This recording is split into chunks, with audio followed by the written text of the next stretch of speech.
In the frozen silence, 2 miles beneath Antarctica's ice, something metallic waits. On July 10th, 1945, 2 months after Germany's surrender, the Argentine Navy intercepted U-530 Mar del Plata. Her captain, Otto Wermuth, offered no explanation for the 66-day delay, and 8 weeks later, U-977 arrived at the same port. Captain Heinz Schäfer claimed a direct voyage from Norway, yet his boat carried enough fuel for 12,000 nautical miles, triple the required distance. Admiral Karl Dönitz, commander of Germany's U-boat fleet, had spoken strange words during the war's final year. The German submarine fleet is proud of having built for the Fora in another part of the world, a Shangri-La, an impregnable fortress. No fortress was ever found. But in 1947, the United States Navy launched the largest Antarctic expedition in history. Highjumped 4,700 men, 13 ships, and a fleet of aircraft. The official mission: scientific research and training. The expedition was planned for 8 months. It returned in 8 weeks.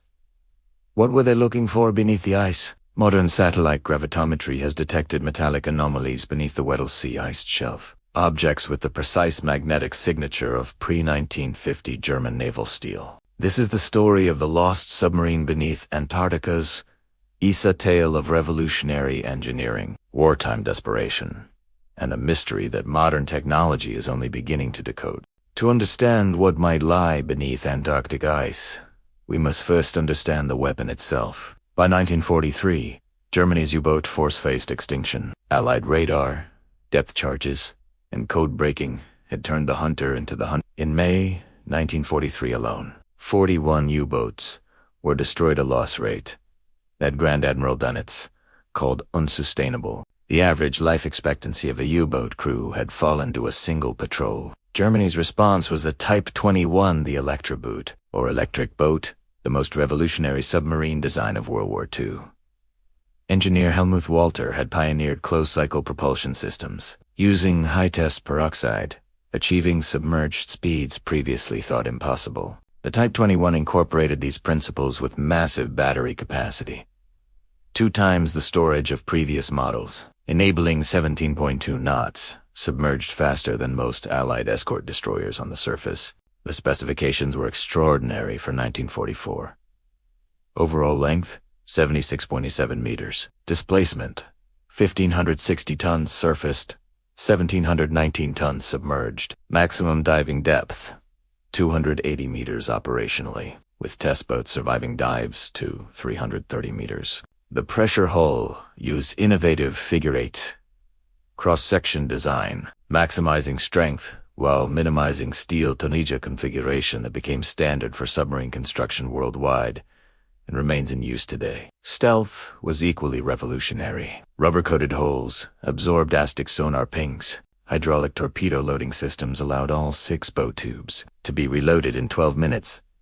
Previously, a 20-minute process requiring crew exposure in the forward compartment. The snorkel system, refined from Dutch designs captured in 1940, allowed diesel engine operation at periscope depth, enabling Atlantic crossings without surface running. Production began in November 1943 using prefabrication methods borrowed from Liberty Ship Construction. Sections were built in 11 different inland factories, transported by canal to coastal assembly yards, and welded together. Blohm and Voss in Hamburg became the primary assembly facility. By April 1945, 118 Type XXI boats had been commissioned, though only 4 became fully operational before Germany's surrender. U-511, under the command of Korvettenkaptein Heidelberg Schnee, demonstrated the design's potential on May 4, 1945, by conducting an undetected practice attack on the British cruiser HMS Norfolk, proving the Type XXI could penetrate any Allied defensive screen.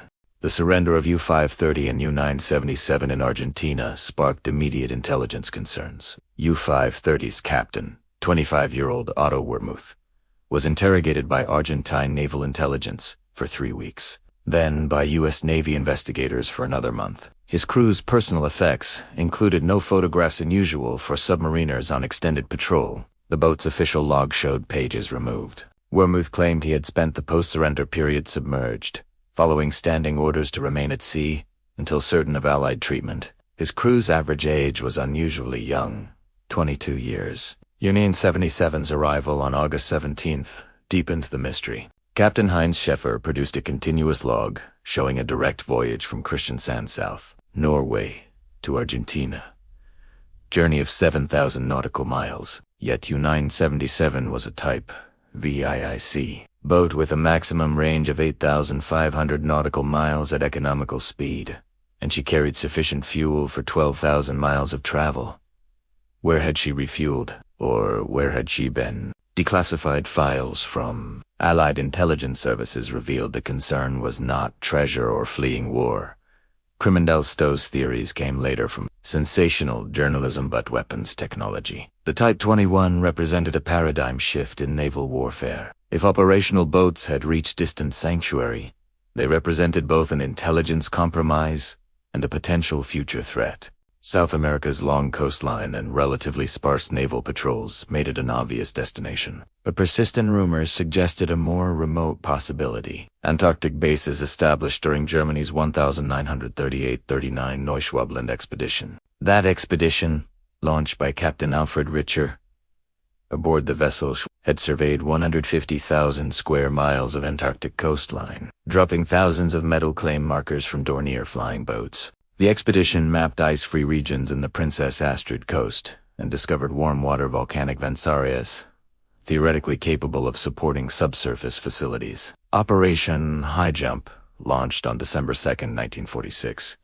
The official designation was the United States Navy Antarctic Developments Program. Rear Admiral Richard E. Byrd commanded 13 ships including the aircraft carrier USS Philippine Sea, the submarine USS Senate, the destroyer USS Brownson, the icebreaker USS Burton Island, and 2 seaplane tenders. 23 aircraft included 6 R-4D transport planes, 6 Martin, PBM, Mariner, flying boats, 6 Sikorsky helicopters, and observation aircraft. Total personnel: 4,700 men. The stated objectives were scientific: testing equipment under polar conditions, training personnel for cold weather operations, surveying Antarctic resources, and establishing research stations. The expedition was planned for an 8-month duration, with a comprehensive aerial photography mission to map the entire coastline. On March 3, 1947, after only 8 weeks, Admiral Byrd ordered general withdrawal. An official statement cited unexpected, difficult ice conditions and equipment failures.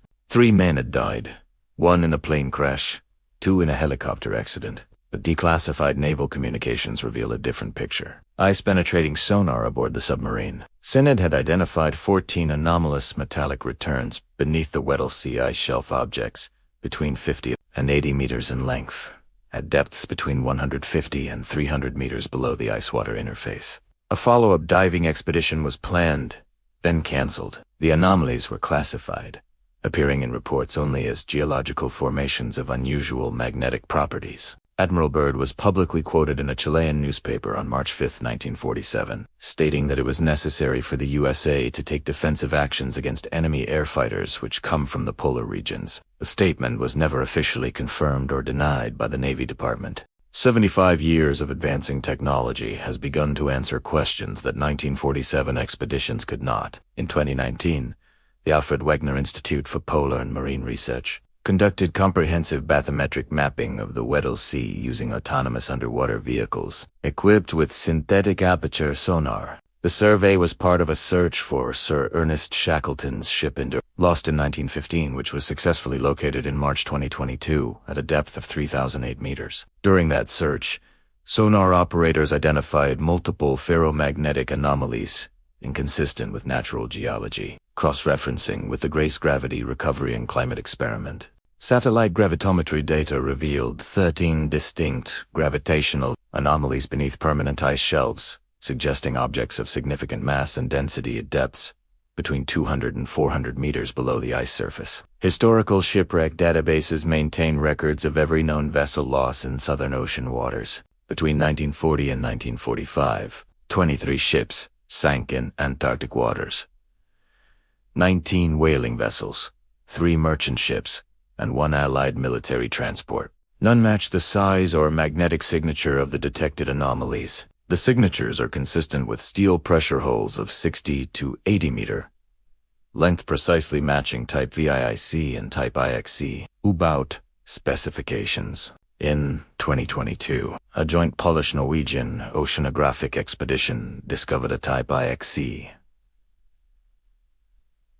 40 U-boat wreck in the Drake Passage at coordinates 62 degrees south, 57 degrees west, at a depth of 840 meters. The wreck's conning tower bore the identification U-1234, but no U-boat with that designation existed in German naval records. Metallurgical analysis of recovered hull samples confirmed German naval steel consistent with 1943-44 production at Krupp Steelworks.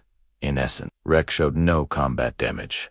Hydroacoustic analysis suggested controlled flooding of ballast tanks, deliberate scuttling. The forward torpedo room hatch had been opened from inside, then jammed with a pipe wrench still visible in sonar imaging standard scuttling procedure to ensure rapid sinking. This matched the fate of U-977's sister boat U-500, which Captain Wormuth scuttled after surrendering, making subsequent investigation impossible. Modern climate science provides another piece of the puzzle. Glaciological studies of the Weddell Sea ice shelf revealed that sections have thinned by an average of 3 meters since 1950. Due to geothermal venting from subsurface volcanic activity, areas that were accessible to submarines in 1945, pockets of navigable water beneath ice shelves, warmed by volcanic heat, have since frozen solid as surface ice thickened and geothermal vents shifted. A submarine that reached such a pocket in 1945 could have remained hidden, protected by hundreds of meters of ice overhead. As crew supplies expired and hope of rescue faded, controlled flooding would be the final act, ensuring the vessel sank to the seabed intact rather than being crushed by ice pressure. The crew would have died within minutes, as pressure hull integrity failed at depths exceeding design limits without power for ballast control. This scenario matches both the physical evidence and the historical timeline. It explains the missing weeks in U-530 and U-977's logs. Not flight to Argentina, but initial voyage to Antarctic rendezvous points, followed by return northward when reaching those points proved impossible or when no support infrastructure was found. It explains why boats carried excess fuel. Antarctic operations required enormous range margins. And it explains Admiral Byrd's cryptic statements. Not delusion, but a final misdirection operation, forcing Allied resources toward a futile Antarctic search while operational U-boats were actually conducting technology transfer to Argentina and Egypt. Whether or not a U-boat lies beneath Antarctic ice, the Type 21's engineering legacy transformed naval warfare. The Soviet Union captured 7 Type 21 boats intact at Danzig. In May 1945, Chief Disc Leb Amingurevich reverse-engineered every system, producing the Whiskey-class Submarine, the Soviet Navy's frontline boat for 2 decades. Between 1951 and 1957, 236 Whiskey-class boats were built, making them the most numerous submarine class in history. The United States captured U-513 and U-30, which were extensively tested at the Naval Proving Ground in Fort Lauderdale, Florida. Their performance characteristics directly influenced the tankless submarine program, America's first post-war submarine design. The tank class incorporated the Type 21's figure-8 pressure hull cross-section, hydraulic torpedo loading systems, and streamlined hydrodynamic form. USS Temps, commissioned in 1951, achieved 16.5 knots, submerged nearly matching the Type 21's 17.2 knots, achieved 6 years earlier, with 1943 technology. Modern air-independent propulsion systems employed by German Type 2, Swedish Gotland class, and Japanese Soryo class submarine descend directly from Helmuth Walter's closed-cycle propulsion experiments. Walter's hydrogen peroxide turbines proved too dangerous for operational use, but his fundamental principle, generating power without atmospheric oxygen, became the foundation for fuel cell and Stirling engine AIP systems that enabled non-nuclear submarines to remain submerged for weeks. The figure-8 pressure hull configuration, designed to maximize strength-to-weight ratio, remains standard for all modern submarines. Anechoic rubber coating, pioneered on the Type 21 to absorb sonar, covers every contemporary military submarine. Even the snorkel, a Dutch invention, perfected by German engineers, remains essential equipment on diesel-electric boats worldwide. The Antarctic Treaty, signed in 1959 by 12 nations and now ratified by 54 countries, prohibits military activities south of 60 degrees latitude. Article V specifically bans any measures of a military nature, such as the establishment of military bases and fortifications. The treaty includes provisions for inspection of any facility to ensure compliance. No submarine base abandoned or otherwise has ever been found. Yet the gravitational anomalies remain unexplained, the metallic signatures remain unidentified, and the missing pages from U-530's log have never been recovered. The truth likely lies somewhere between myth and documented history. No evidence supports elaborate secret bases or escaped Nazi leadership in Antarctica, but the evidence does support this. German U-boats operated in southern waters during the war's final months. Revolutionary submarine technology existed that could theoretically reach and navigate Antarctic waters. Unexplained metallic anomalies exist beneath Weddell Sea ice shelves, and 2 U-boats surrendered in Argentina with unexplained gaps in their logs and excess fuel capacity. Whether those anomalies are geological formations, lost whaling equipment, or the iron graves of desperate submariners may never be conclusively proven. The Antarctic ice preserves secrets as effectively as it preserves the bodies of Scott and Shackleton's expedition members hidden beneath hundreds of meters of ice that modern drilling technology can penetrate only at enormous expense. What is certain is this: the Type XXI U-boat represented one of history's most significant engineering achievements, a design so advanced that it influenced submarine construction for 50 years. And in the frozen depths where sunlight never penetrates, something metallic waits, a mystery written in steel, encrypted in ice, and decoded not by conspiracy theory but by patient scientific investigation. If you want to keep exploring the unseen past, check out our latest deep dive on the Nazi Bell Diagloke and the mystery of anti-gravity research right here. Don't forget to hit the bell and subscribe to the AI Ancient History Vault. We redecoding history every week.